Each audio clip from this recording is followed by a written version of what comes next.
नमस्कार साथियों, स्वागत है आप सभी का हमारे खुराना क्लासेस यूट्यूब चैनल पर। आप सभी के लिए बीएसटीसी जो सेकेंड ईयर के विद्यार्थी हैं उनके लिए 4th नंबर का पेपर है जिसका नाम है हिंदी भाषा शिक्षण। ठीक है, हिंदी भाषा शिक्षण एवं प्रवीणता।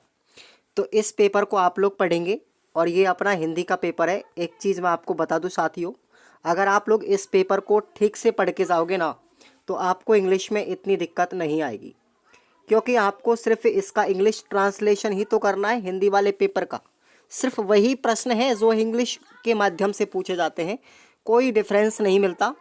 तो आप सभी विद्यार्थी ध्यान रखना इस चीज़ को, इस पेपर को आप अच्छे से पढ़ के जाएं। अगर आपको किसी भी प्रकार की इंग्लिश में दिक्कत आ रही है, इंग्लिश को अगर आप इंग्लिश में हिंदी में ट्रांसलेशन करना नहीं जानते हैं, तो मैंने आपको 20 मॉडल पेपरों के माध्यम से इम्पॉर्टेंट प्रश्न आपको इंग्लिश के भी बताए हैं। ठीक है ना, उन इंग्लिश के प्रश्नों के साथ साथ आपको सभी प्रश्न पत्र जो हैं हमारे, जैसे हमारे 9 प्रश्न पत्र हैं सेकेंड ईयर में, तो मैंने आपको हर प्रश्न पत्र के 2 मॉडल पेपर यानी 2 गैस पेपर आपको दिए हैं। और वो गैस पेपर आपके व्याख्या सहित हैं, चाहे वो हिंदी का हो चाहे आपका इंग्लिश का हो। इंग्लिश के पेपरों को इंग्लिश के साथ साथ मैंने हिंदी माध्यम में भी बताया है ट्रांसलेशन सहित। पीडीएफ भी आपको मिलेंगी साथ में, और उनके वीडियोज़ भी आपको मिलेंगे। उससे पहले आप लोग हमारे ऐप पर जाएंगे और साथ साथ हमारे टेलीग्राम की लिंक आपको वीडियो के डिस्क्रिप्शन बॉक्स में दी गई है, उसको भी आप ज्वाइन करिए। ठीक है, तो आइए इस यूनिट से हम प्रश्नों को देख लेते हैं। सबसे पहले आपको छोटे छोटे प्रश्न भी पढ़ने होंगे। पहला क्वेश्चन है कि राष्ट्रीय पाठ्यचर्या 2005 यानी एनसीएफ 2005 में भाषिक विविधताओं को देखा जाता है। किसके रूप में देखा जाता है भाई? एक संसाधन के रूप में देखा जाता है। क्लियर? वीडियो को लाइक ज़रूर करना। लास्ट में हमारी हिंदी भाषा विकसित किससे हुई है? तो याद रखेंगे आप लोग, हमारी हिंदी भाषा संस्कृत की परंपरा से विकसित हुई है। ठीक है, संस्कृति की परंपरा से। अगला क्वेश्चन इसमें आता है, प्रारंभिक शिक्षा का माध्यम कैसा होना चाहिए? यानी जो प्राथमिक जो कक्षाएं होती हैं, कक्षा 1 से 5वीं तक, बच्चों को किस भाषा में पढ़ाना चाहिए? अपनी मातृभाषा में पढ़ाना चाहिए, यानी मदर टंग्स के रूप में बच्चों को शिक्षा दी जानी चाहिए प्रारंभिक शिक्षा के स्तर पर। अगला क्वेश्चन है, देखिए नेक्स्ट आता है हमारा, भाषिक संस्कारों को समृद्ध करने का सशक्त माध्यम क्या है? तो भैया आंसर होगा आपका साहित्य बोध होगा। ठीक है, अब हम बात करते हैं यहाँ पर भाषाई कौशलों का क्रम कौन सा है। तो आप लोग इतना याद रख लेना, LSRW। ठीक है ना, LSRW। अब आप लोग मुझे कमेंट करके ये बताएंगे, रीट में भी क्वेश्चन है और ये क्रम भी पूछा गया है कई बार। ठीक है, तो ये जो क्रम है ये किसके अनुसार है? LSRW क्रम किसके अनुसार है? तो मैं आपको बता दूं, मारिया मॉन्टेसरी। ठीक है ना, शायद मारिया मॉन्टेसरी के अनुसार है, शायद मेरा गलत भी आंसर हो सकता है, तो आप लोग इसको कन्फर्म कर लीजिए एक बार और देख लेना। मैं रीट में भी आपको पढ़ाऊंगा साइकोलॉजी, तो वहाँ पे भी इसका जिक्र करूंगा कि ये LSRW जो हमारा क्रम है ये किस मनोवैज्ञानिक के माध्यम से दिया गया था। यानी L का मतलब होता है लिसन यानी सुनना, स्पीक यानी बोलना, रीडिंग यानी पढ़ना, और राइटिंग यानी लिखना। तो ये हमारा क्रम हो गया राइट। याद रखना, इसको पूछा जा सकता है एग्जाम के अंदर। नेक्स्ट अगला क्वेश्चन है अपना, देखिए अब आते हम थोड़े बड़े प्रश्नों की तरफ। तो यहाँ पर आइए, जो RT अधिनियम है, ठीक है ना, निशुल्क एवं अनिवार्य बाल शिक्षा अधिनियम कब लागू किया गया था? ठीक है, तो अगर हमसे पूछा जाए, देखो ये चीज़ आपको मैं एक बार कंफर्म करा देता हूँ, और इस प्रश्न के ऊपर कई बच्चों ने जिक्र भी किया है, और ये हमारी सीरीज़ में कहीं कहीं पर गलत भी दिया गया है।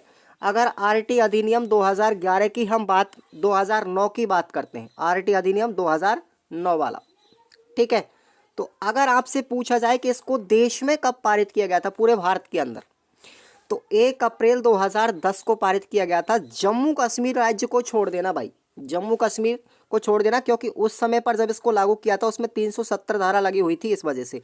अब वर्तमान में हट गई है, लेकिन फिर भी हमसे सिर्फ इतना पूछा गया है कि अगर देश की बात की जाए जम्मू कश्मीर राज्य को छोड़ करके, तो 1 अप्रैल 2010 में लागू किया गया था RT 2009। ठीक है, अगर बात करें राजस्थान की, तो राजस्थान को लेकर आप लोग कंफ्यूज मत होना। 1 अप्रैल 2011 में कब हुआ था ये? 1 अप्रैल 2011 में लागू हुआ था, अधिनियम बन गया था ये। RT एक्ट जो है 2009 कब पारित हुआ राजस्थान में? 2011 में पारित हुआ था, और तारीख वही है 1 अप्रैल। इसको कन्फ्यूजन को आप लोग क्लियर कर लेना। और इसको आरपीएससी जो बोर्ड है ना, वो भी इसको करेक्ट करके बैठ चुका है कि राजस्थान में 2011 आएगा और देश में पूछा जाए तो 2010 आएगा। करेक्ट कर लेना, आरपीएससी ने इसके ऊपर खूब अच्छे तरीके से व्याख्यान भी दिया है। अब हम बात करते हैं यहाँ पर कि इस आरटी अधिनियम के अंतर्गत होता क्या है, ये लागू करने के लिए कैसे बच्चों को शिक्षा दे जाता है। तो ये प्रश्न भी कई बार पूछा गया है। 6 वर्ष से लेकर के 14 वर्ष तक के बच्चों को निःशुल्क शिक्षा देता है। यानी कि आयु पूछी जाए तो 6 से 14 और कक्षा पूछी जाए तो 1 से लेकर के 8वीं तक के लिए। आया समझ में? चलिए अगला प्रश्न है अपना, देखेंगे यहाँ पर, किसी रचना के बारे में स्वतंत्र राय बनने से क्या आशय हो सकते हैं। तो किसी रचना के बारे में स्वतंत्र राय बनाने के लिए उसका अभिव्यक्ति कौशल, अनुभव, परिस्थितियों से जुड़कर अपनी चित्र राय बनाने का उपक्रम करना चाहिए। ठीक है, आइए आगे बढ़ते हैं हम। इसमें से आपको ये प्रश्न याद रखना है कि अभिव्यक्ति की अलग अलग विधाएं कौन सी हैं, अलग अलग विधाएं यानी विधियाँ कौन सी है। तो ये आपको विधियाँ याद रखनी है, जैसे कविता है, नाटक है, रेखा चित्र, संस्मरण, व्यंग, निबंध, जीवनी। ठीक है, इनके बारे में आगे हम चर्चा भी करेंगे। अगला है सौंदर्य चेतना भाषा का संस्कार कैसा है। तो कैसा संस्कार है? सौंदर्य चेतना भाषा का ऐसा संस्कार है जो पाठक और श्रोता को अपने परिवेश से जोड़ता है। वह अपने आसपास बिखरे जीवन सौंदर्य के सूक्ष्म अवलोकन वह उसे अनुभवों का हिस्सा बनाने के लिए प्रेरित करता है। ठीक है, अगला है, देखिए आगे चलते हैं। भाषा के साध्य पक्ष से क्या तात्पर्य है। भाषा के साध्य पक्ष से क्या तात्पर्य है? उसके उपयोग की व्यावहारिक उपयोगिता योग्यता क्या है। यह योग्यता भाषाई कौशल है जिसको हम पढ़ने, सुनने, बोलने, लिखने की क्षमता के रूप में जान सकते हैं। यही भाषा का साध्य पक्ष है। क्लियर? किन क्रियाओं का नाम श्रवण है। ऐसी कौन सी क्रिया है जो सुनने के लिए होती हैं। जैसे शब्दों का सुनना, अर्थ ग्रहण करना, सही व गलत का फैसला करना, तद अनुरूप आचरण करना, ये सभी क्रिया क्या है? सुनने योग्य है। यानी इनका नाम सब क्या है? श्रवण ही तो है ये। नेक्स्ट है, भाषा का प्राथमिक कौशल क्या है। भाषा का प्राथमिक कौशल क्या है और इसमें क्या अपेक्षित है। दूसरों द्वारा कही गई सामग्री को सुनकर अर्थ ग्रहण करना भाषा का प्राथमिक कौशल है। इसमें वार्तालाप, भाषण, वाद विवाद, आकाशवाणी आदि माध्यमों से प्रसारित कार्यक्रमों को धैर्यपूर्वक सुनना, स्वर आघात, बल आघात, आरोह अवरोह के अनुसार तथा प्रसंग अनुकूल भाव अर्थ को ग्रहण करना अपेक्षित होता है। नेक्स्ट है अपना, देखिए बोलना या फिर मौखिक अभिव्यक्ति क्या है। बोलना यानी मौखिक अभिव्यक्ति भाषा की वह ताकत है जो संवाद के माध्यम से व्यक्तियों को परस्पर जोड़ती है। अपने भावों तथा विचारों को सटीक रूप में व्यक्त करने का कौशल ही क्या है? हमारी मौखिक अभिव्यक्ति यानी ओरल एक्सप्रेशन है। चलिए नेक्स्ट अगला क्वेश्चन है, पढ़ने के कौशल को कौन पूर्ण बनाते हैं। पठित सामग्री में व्यक्त भावों, विचारों, तथ्यों तथा घटनाओं की पहचान, सार ग्रहण व उनके मध्य तारतम्य स्थापित कर पाना उस कौशल को पूर्ण बनाते हैं। ठीक है, अब हमसे पूछा जाए कि भाई पढ़ने के कौशल के विविध आयाम कौन कौन से हैं। तो ये भी आप लोग याद रखना, गद्य या पद्य में लिखित सामग्री को मनोयोग, शुद्ध उच्चारण में उतार चढ़ाव के साथ विराम चिन्हों का ध्यान रखते हुए गतिपूर्वक पढ़ना, पठित सामग्री के भावों को ग्रहण करना इस कौशल के आयाम कहलाते हैं। ठीक है ना। नेक्स्ट आता है हमारा, भाषा शिक्षण के आलोचनात्मक उद्देश्य कौन कौन से हैं।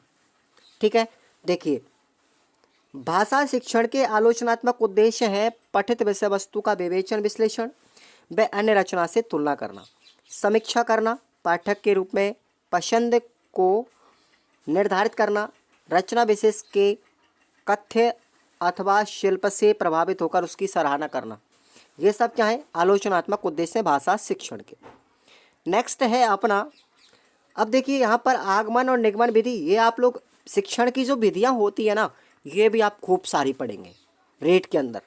तो शिक्षण की विधियाँ आपको अच्छे से याद करना है। व्याकरण शिक्षण में निगमन आगमन विधि का उपयोग किया जाता है। निगमन विधि में पहले नियम यानी सूत्र बताया जाता है, उसके बाद उदाहरणों से नियमों की पुष्टि की जाती है।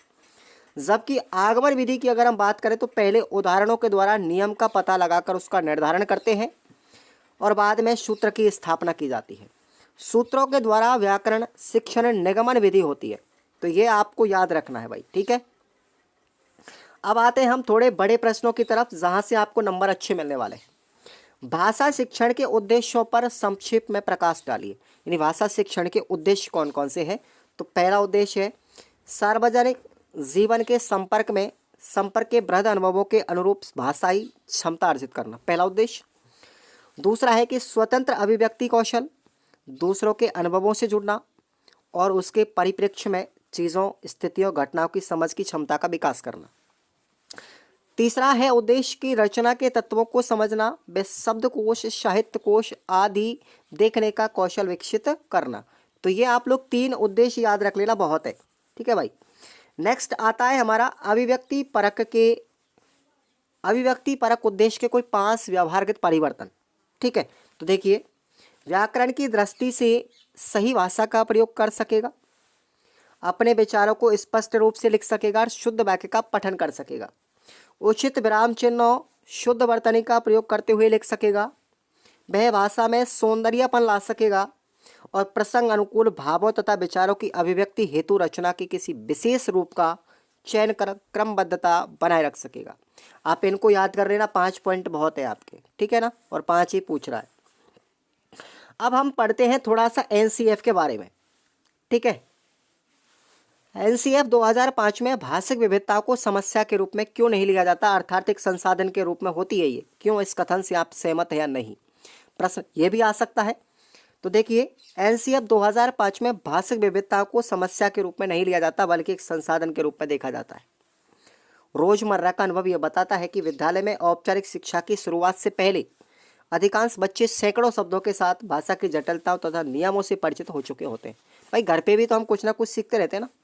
कई बच्चे तो एक से अधिक भाषा बोलने और समझने लगते हैं।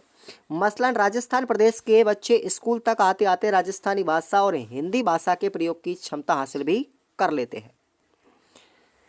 यह तथ्य भी ध्यान देने योग्य है कि जिस हिंदी को हम बरत रहे हैं वह एक तरफ शास्त्रीय भाषा संस्कृत की परंपरा से विकसित हुई है, वहीं जनपदीय भाषाओं से भी ऊर्जा ग्रहण करती है।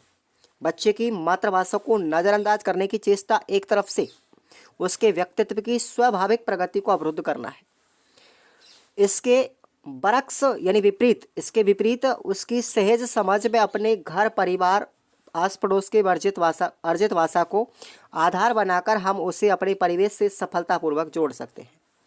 चूँकि हम जानते हैं कि भाषा अपने आप में एक स्मृति कोश का भी काम करती है, इसलिए उसमें विरासत में मिले संकेतों के साथ स्वयं के द्वारा विकसित संकेत भी शामिल होते हैं। एनसीएफ 2005 में स्पष्ट रूप से स्वीकार किया गया है कि उच्च स्तरीय भाषिक कौशल का एक भाषा से दूसरी भाषा में आसानी से स्थानांतरण हो सकता है। इसलिए आवश्यक है कि हम उसके लिए हर संभव प्रयत्न करें ताकि स्कूल स्तर पर भारतीय भाषाओं में सतत शिक्षा को समृद्ध किया जा सके। तो ये आप लोग याद रखेंगे। एक प्रश्न आपको ये भी याद रखना है कि प्रारंभिक जो शिक्षा का माध्यम है वो मातृभाषा ही क्यों होना चाहिए। आपको इसमें तर्क लिखना है, यानी अपने विचार व्यक्त करने हैं। ऐसे प्रश्न आपको हिंदी में ही आएंगे। प्रारंभिक शिक्षा का माध्यम मातृभाषा होनी चाहिए क्योंकि मातृभाषा में विद्यार्थी की गति स्वाभाविक रूप से अच्छी होती है। इस विषय पर शिक्षा शास्त्री एकमत है कि बच्चे मातृभाषा में जल्दी सीखते हैं। मातृभाषा में मौलिक सोच अभिव्यक्ति सहज होती है, जो व्यक्तित्व विकास के लिए अत्यंत आवश्यक है। शिक्षा का अधिकार अधिनियम भी इस बात पर बल देता है और स्वीकार भी करता है कि प्रारंभिक शिक्षा का माध्यम तो मातृभाषा में ही रखना चाहिए। इस संबंध में महात्मा गांधी का भी कथन है एक, मुझे जरा भी शंका नहीं है कि जिन लोगों के हाथ में बच्चों को शिक्षा देने का काम है वे केवल निश्चय कर लें तो उन्हें पता चल जाएगा कि मातृभाषा मनुष्य के विकास के लिए उतनी ही स्वाभाविक है जितना छोटे बच्चों के लिए माँ का दूध आवश्यक होता है। तो ये कथन किसका भैया, याद रखने कथन, ये स्टेटमेंट है महात्मा गांधी का। बच्चा अपना पहला पाठ अपनी माँ से सीखता है, इसलिए मैं बच्चों के मानसिक विकास के लिए उन पर माँ की भाषा को छोड़कर कोई दूसरी भाषा थोपना या लादना मातृभूमि के प्रति पाप समझता हूँ। ये सबका सब स्टेटमेंट किसने दिया था? गांधी जी ने दिया था। इसलिए मातृभाषा अनिवार्य है। नेक्स्ट क्वेश्चन है कि भाषा क्या है, इसकी महत्वता क्या है? भाषा नियमों द्वारा नियंत्रित संप्रेषण का माध्यम भर ही नहीं, यह सिर्फ संप्रेषण का काम ही नहीं करती, बल्कि यह पूरी दुनिया के सोचने समझने का माध्यम। यह मानवीय व्यवहार का अटूट हिस्सा है। एक सूक्ष्म किंतु मजबूत ताकत की तरह भाषा संसार के प्रत्येक इंसान के दृष्टिकोण, उसकी रुचियों, क्षमताओं, यहाँ तक कि उसके मूल्य और मनोवृत्तियों को भी आकार देती है।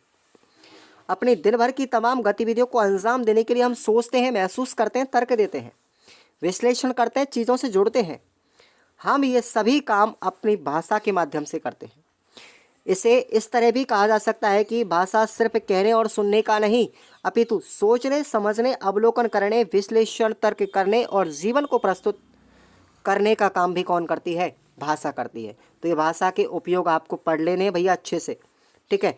नेक्स्ट आता है हमारा क्वेश्चन अगला। आइए अब हम आते हैं हमारे निबंधात्मक प्रश्नों की तरफ। तो आपको एक चीज़ मैं बता देता हूँ, निबंधात्मक प्रश्नों को लेकर के मैंने कभी भी यूट्यूब पर किसी भी वीडियो के अंदर जिक्र नहीं किया, ठीक है, कभी भी जिक्र नहीं किया है निबंधात्मक प्रश्नों में। और मैंने जितने भी आपको निबंधात्मक प्रश्न बताए हैं, सबके सब अपने 20 मॉडल पेपरों के अंदर जो जो इंपॉर्टेंट क्वेश्चन मुझे निबंधात्मक में लगा, मैंने सबको वहाँ पर पढ़ा दिया, ठीक है ना। तो आप लोग चाहे इंग्लिश का निबंधात्मक प्रश्न हो, चाहे अपना हिंदी का हो, या फिर किसी भी अदर सब्जेक्ट का, ठीक है, मैंने सबको वहाँ पर बताया है। तो आप लोग जाएंगे हमारे ऐप पर, और हमारे जो फर्स्ट ईयर के 20 मॉडल पेपर है, सेकेंड ईयर के 18 मॉडल पेपर है, ठीक है, 9 पेपर है तो 18 हो गए। तो आप लोग जाएंगे एप्लीकेशन पे, खुराना क्लासेस अपना ऐप है, आपको वीडियो के डिस्क्रिप्शन बॉक्स में भी लिंक दिया गया है, और आप लोग चाहे तो प्ले स्टोर से भी डाउनलोड कर सकते हैं। इस ऐप पर आप लोग अच्छे से खरीदेंगे और अपनी तैयारी को थोड़ा सा बेटर कर लेंगे। प्रश्न ये मत पूछना कि इनसे प्रश्न आएंगे या नहीं आएंगे, ये आप लोग चिंता मत कीजिए, क्योंकि चीज़ें वही आती हैं जो हम पढ़ा देते हैं, ठीक है ना। हम तो सिर्फ स्कोर देने वाले हैं, मेहनत तो सिर्फ आपको ही करनी है, ठीक है ना। तो धन्यवाद।